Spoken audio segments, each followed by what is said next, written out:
To understand the effect of time delay in the system response, let us take this example for illustration purpose. The problem statement goes like this.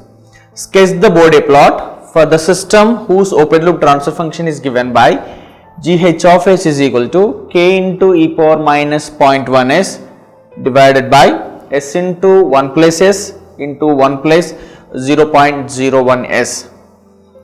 Find the stability of the system by assuming k is unity, and also find the k value such that system will have the gain crossover frequency 5 radian per second.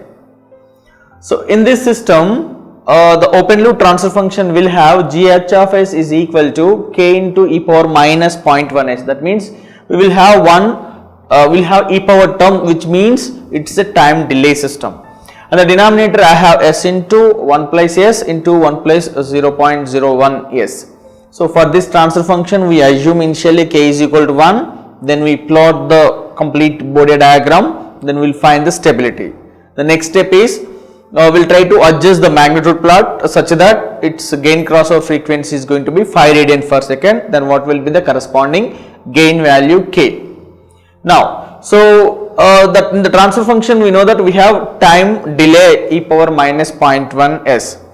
So we know that the magnitude of any e power term, the time delay term, is unity, and there will be a specific effect of a specific contribution of the phase in the phase angle. Hence, while plotting the magnitude plot, there is no change. That means we can simply remove that e power term because its magnitude is going to be 1. Then we can sketch the magnitude plot. And we can write the phase angle expression. In phase angle expression, we need to introduce incorporate the term into the phase angle expression, and accordingly we will have the phase plot. Now, so magnitude plot, let us directly go to the step 1. So we know that the transfer function, given transfer function, is directly in time constant form. So I can extract what are the corner frequency we have. So there are basically 3 poles. Out of 1 pole is at origin, 2 are finite poles.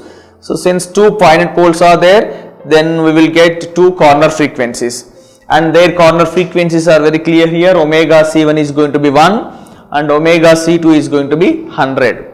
Now 2 frequencies, the corner frequencies, then you can assume omega l as 0.1 and I can assume omega h which is greater than 100, that is we can assume it as a 200. Now there are 4 frequencies, 0.1, 100, 200, then correspondingly I need to find what are the MDB values.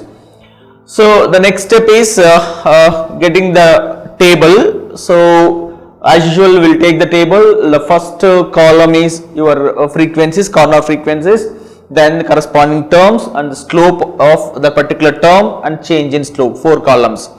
So initially I don't have any frequency, then omega c1, omega c2 we should take it. So the first row, what will be the term? So if you look at the term is 1 by s. So 1 by s is 1 by j omega. That means there is a 1 pole at origin. The corresponding slope is minus 20 s naught, and the same minus 20 will be there in the change in slope. Then I'll take the omega c1. That omega c1 is, we have 1.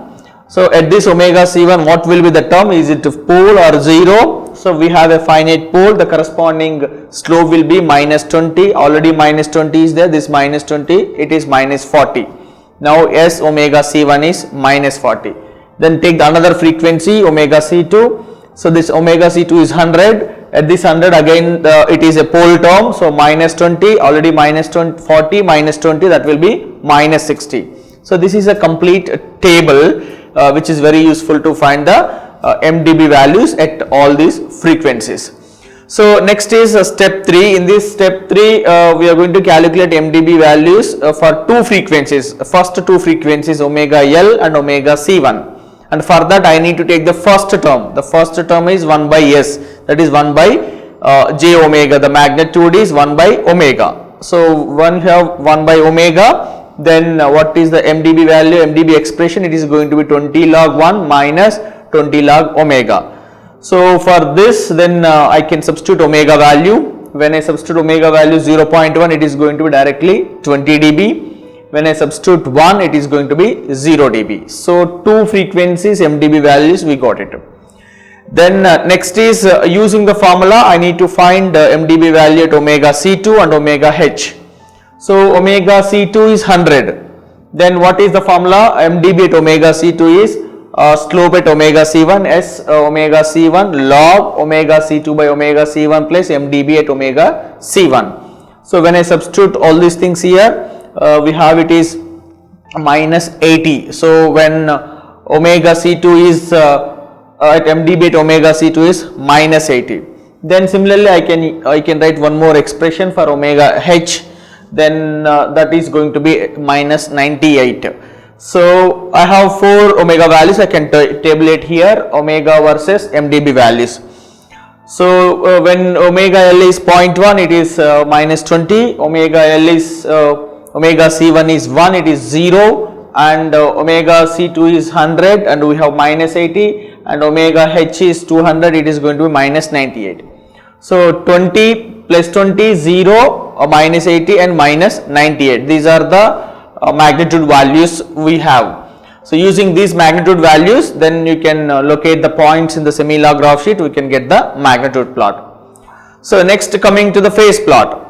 So in phase plot we have to take the magnitude phase angle expression. So what will be the phase angle expression without e power term? Without e power term, the phase angle expression is minus 90 minus tan inverse omega minus tan inverse 0.01 omega. But since I have e power term, then extra what we will be getting minus 0.1 into 180 by pi. So that we need to use it. So minus 0.1 into 180 by pi, the initial term, then minus 90, again minus tan inverse omega minus tan inverse 0.01 omega. So this is a phase angle expression, and for this phase angle expression I need to get the table for different omega values, what will be the phase angle.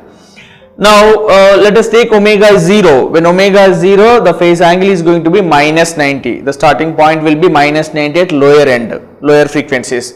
Similarly, when omega is infinity, the higher end, what will be the magnitude? The magnitude is also going to be infinity.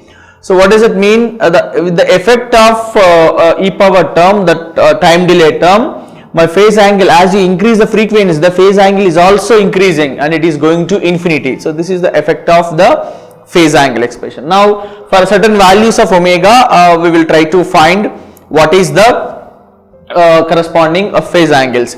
Now distinct values we will take at 0.1 you will be having minus 96, then at 2 I will be having at minus 166. So similarly like this we can also find out, let us say it is 200, it is going to be minus 40. These are some of the distinct values.